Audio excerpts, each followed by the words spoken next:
Hi guys, my name is Emily. Welcome back to my channel. Today I'm going to be sharing with you my October TBR. I looked through my shelves and there were some seasonally appropriate reads, things that are either spooky or cozy and they feel appropriate to read in cooler weather. Like, I'm not going to stress if I don't finish this pile, but I just wanted to highlight these books for myself and sort of explain why I wanted to read them and share them with you, just in case you're interested in spooky or fall-y autumnal reads as well. I am planning on finishing Gossip from the Forest by Sarah Maitland. So this is a book that I sort of picked up on a whim. I did talk about it in my nonfiction TBR video. Talking about it there got me excited to read it, and I am super enjoying it. So basically, there are 12 chapters, one for each month in the year, that Maitland has written while going into various ancient woodlands around the UK.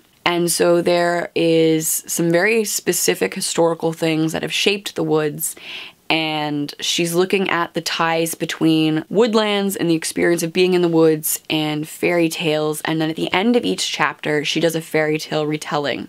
It's fun because in many ways I'm learning about a country that I have never been to. The Forestry Commission in the UK does not affect me. Honestly, reading this, I want to learn more about Canada's forestry stuff. Everybody that I tell about this book, they're like, oh yeah, trees? Great. Fairy tales feel very autumnal for me. They feel very cozy and like the type of thing that you would tell around the fire. Keeping on that track, I have The Bloody Chamber by Angela Carter. This is a collection of feminist fairy tale retellings.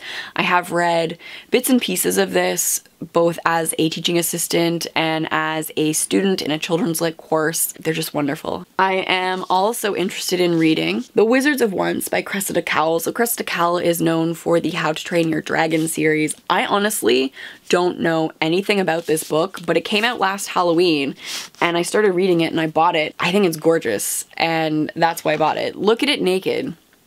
If we want to talk about buying things for superficial reasons, it's purple and orange and shiny. The inside papers look like this. Let me read you the blurb. Once there was magic, and the magic lived in the dark forests. Until the warriors came. Zara is a wizard boy who has no magic and will do anything to get it. Wish is a warrior girl, but she owns something forbidden, something magical, and she will do anything to conceal it. When stars collide, Zara and Wish must forget their differences if they are ever going to make it to the hidden dungeons at Warrior Fort, where something that has been sleeping for hundreds of years is stirring. Set in a dark forest. Again, fairy tales forest. I'm on that kick. It clearly is like Halloween-y, spooky. I need this in my life. The next book I have here is Inkheart by Cornelia Funk.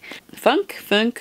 I don't know. This is the book that I wanted to reread, but realized that I had given away my copy of the first book. Like, I lent it to somebody and never got it back. So at the beginning of the year, when I proposed rereading Ink Spell, I thought that was the first book. It's not. I was very confused when I picked it up and then bought myself a copy of the first book. So this is part of my reread project. From my understanding, this is about folks who are able to read characters out of stories. Something about reading and playing with fiction and stories feels very cozy, feels very autumnal. Turning to more fantasy and less contemporary reads seems to be my trend as well, so I'm looking forward to this. The next book I have here is Salem's Lot by Stephen King. Now, I actually do have 3 Stephen King books in this TBR. I don't think I'll read all of them, but I wanted to give myself options.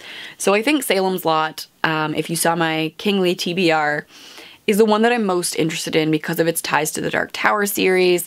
So it is about vampires. Obviously, that makes sense for fall, autumn, Halloween, all that jazz. But I also have The Shining, which is on my reread list for this year. And then I also have Full Dark No Stars, just because this is a short story collection that a lot of you guys actually said was pretty worth it. Again, from the Kingly TBR video, I was like, I hadn't heard much about this, but then a lot of you responded with like, yeah, this is actually like really good. The stories are really dark. Of course, we have some Edgar Allan Poe. These are stories and poems.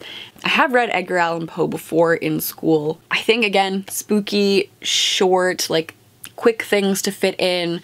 I could leave this in my work backpack and read them on my breaks kind of thing, right? I don't hope to read all of these this autumn. But I wanted to highlight them within my collection for myself because my TBR is kind of overwhelmingly large at this point. I find it really inspiring and helpful for my own reading to pick a TBR and to talk about these TBR piles that I have. Probably would not have decided to pick up Full Dark No Stars and like make it like a higher priority if I hadn't made the Kingly TBR video. And the same with Gossip from the Forest, right? Like if I hadn't talked about my unread nonfiction books, I probably would have forgotten about this for a long time. Let me know if you have any autumnal reads that you're hoping to get to this October. If you liked what you saw here today, be sure to give it a thumbs up and consider subscribing. Thank you guys so much for watching, and I will see you again soon.